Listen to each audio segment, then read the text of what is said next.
Ваш осврт за пресудата денес и висината на запусната казна, особено за Саша Милков.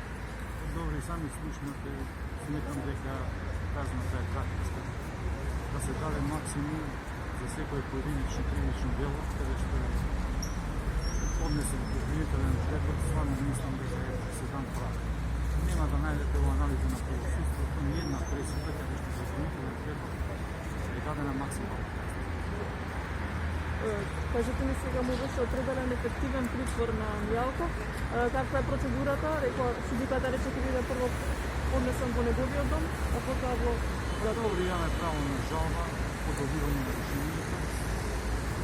Во однос на одлуката на судот, сметаме дека е спротивна на законот, бидејќи ни определена недомашен притвор, без притвор да биде проведена обврска од она што е наведено таксативно во самото решение за проведување на домашен притвор, да се донесе, да се определи нешто притвор, сметаме дека е спротивно на член 470, точно што е определен притворот, бидејќи Роман Милков, Саша Милков е обезбеден, што се наоѓа во домашен притвор и не постои воопшто можност да се даде во бегство како што бара законот.